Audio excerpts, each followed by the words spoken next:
नमस्कार सर्वांना, मी अन्नपूर्णाच्या किचनमध्ये तुमचं सर्वांचं स्वागत आहे। आज आपण इथे उपवासाचे लाडू किंवा लहान मुलांना छोट्याशा भुकेसाठी लागणारे पौष्टिक असे लाडू कसे करायचे ते बघणार आहोत। परंतु त्याआधी तुम्ही जर या चॅनलला अजूनही सबस्क्राइब केलं नसेल तर सबस्क्राइब करायला विसरू नका आणि बेल आयकॉनलाही क्लिक करा, जेणेकरून मी नवीन रेसिपी अपलोड करेल तर त्याचे नोटिफिकेशन तुम्हाला मिळेल। चला तर मग असे पौष्टिक लाडू कसे करायचे ते आपण आज इथे बघूयात।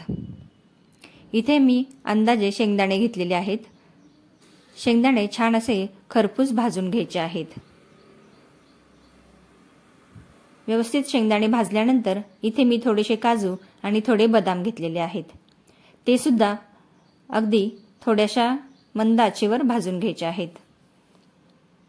काजू बदाम काढल्यानंतर सुकं खोबरं किसून घेतलेलं आहे, तेही लालसर रंगावर आपल्याला इथे भाजून घ्यायचं आहे।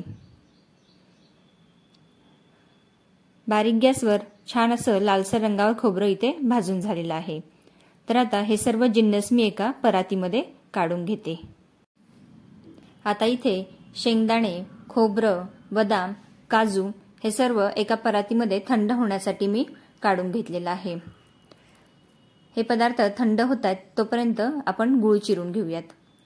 इथे गूळ अगदी सॉफ्ट आहे, त्याच्यामुळे सुरीने अगदी पटकन चिरला जातोय। जर तुमचा गूळ कडक असेल तर तुम्ही किसणीच्या मदतीने तो किसून घेऊ शकता। इथे मी गुळाचं प्रमाण किंवा शेंगदाणे, खोबरं, काजू, बदाम यांचं प्रमाण अगदी अंदाजे घेतलेले आहेत। तुम्ही तुमच्या आवडीनुसार आणि अंदाजानुसार हे प्रमाण कमी जास्त करू शकता। आता इथे मी एक मिक्सरचं भांडं घेतलेलं आहे। बदाम हे कडक असतात, ते लवकर बारीक होत नाही, त्यामुळे मी पहिले फक्त बदाम मिक्सरमधून बारीक करून घेतलेले आहेत। इथे बघू शकता काही तुकडे बदामाचे राहिलेले आहेत, ते काढून घेते आणि दुसऱ्यांदा आपण काजू शेंगदाणे बारीक करू तेव्हा त्याच्यामध्ये हे तुकडे घालून घ्यायचे आहेत।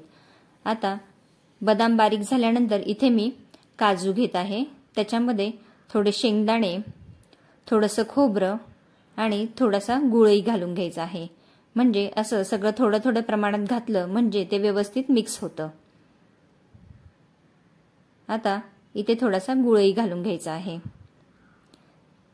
सगळं थोड्या थोड्या प्रमाणात घालून मी हे साधारणतः 3 बॅचमध्ये मिक्सरला बारीक करून घेणार आहे।